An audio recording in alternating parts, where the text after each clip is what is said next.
Indonesia mempunyai aspirasi untuk memiliki kemampuan pertahanan pantai yang memadai dan modern. Selama ini materi pertahanan pantai hanya dipelajari di lembaga pendidikan militer seperti Seskoal, tetapi belum terdapat persenjataan memadai untuk melaksanakan operasi dan latihan pertahanan pantai. Tentu saja, operasi pertahanan pantai tidak dapat dilakukan dengan hanya mengandalkan pada senapan serbu SS-1 atau SS-2 seperti yang selama ini terlihat dalam latihan yang dilaksanakan oleh TNI Angkatan Laut. Mustahil senapan serbu yang dikembangkan berkat lisensi dari FN Herstal itu dapat menenggelamkan kapal perang lawan yang berada di balik cakrawala.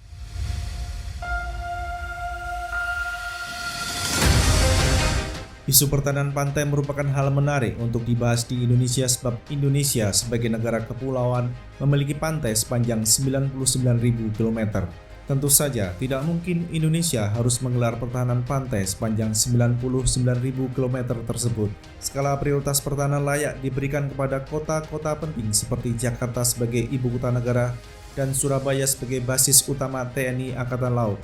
Terdapat pula gagasan untuk menggelar sistem pertahanan pada choke point strategis seperti Selat Sunda yang dekat dengan ibu kota Jakarta, pula Selat Lombok yang menjadi perlintasan navigasi antar bangsa.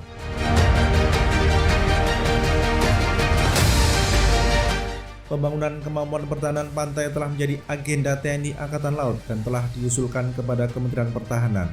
Kementerian Pertahanan menyambut baik usulan itu dan mengakomodasinya. Dalam usulan pemenuhan kebutuhan pembangunan SISHANEK tahun 2020-2024 dari Kementerian Pertahanan kepada Kementerian Perencanaan Pembangunan Nasional atau Bappenas dan Kementerian Keuangan, tercantum usulan pembelian sistem pertahanan pantai yaitu rudal dengan jarak 220 km. Tidak jelas apa yang dimaksud dengan jarak 220 km tersebut, apakah jarak efektif atau jarak maksimal.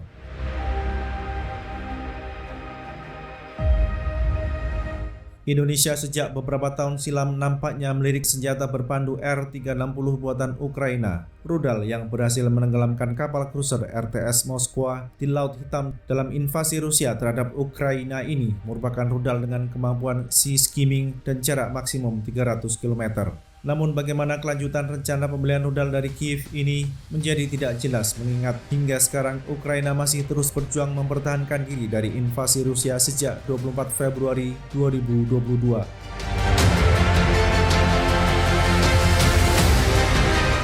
Alternatif lain untuk sistem pertahanan pantai adalah rudal Exocet buatan MBDA, di mana Exocet bukan sistem senjata baru bagi Indonesia, karena negeri ini merupakan konsumen setia sejak awal 1980-an untuk versi kapal perang.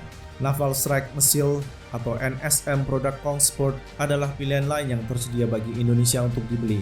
Kongsberg Defense and Aerospace sebagai OEM rudal yang mempunyai kecepatan subsonik ini melirik program rudal pertahanan pantai Indonesia dan telah aktif menawarkan solusinya. Sebelumnya, Kongsberg telah sukses memasuki pasar TNI Angkatan Udara dengan sistem pertahanan udara NASAMS dengan rudal mengadopsi rudal AIM-120 AMRAAM keluaran Raytheon.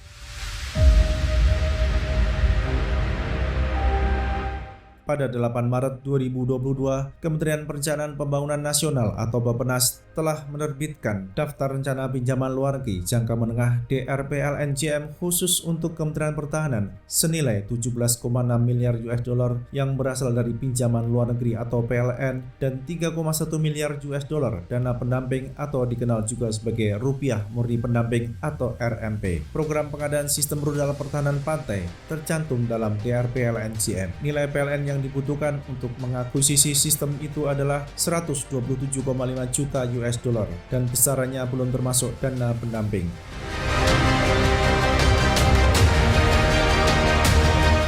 Berdasarkan Daftar Rencana Prioritas Pinjaman Luar Negeri atau DRP PLN khusus tahun 2022 untuk Kementerian Pertahanan yang diterbitkan pada 26 April 2022 oleh Kementerian Perencanaan Pembangunan Nasional atau Bappenas, sistem rudal pertahanan pantai tidak termasuk di dalamnya.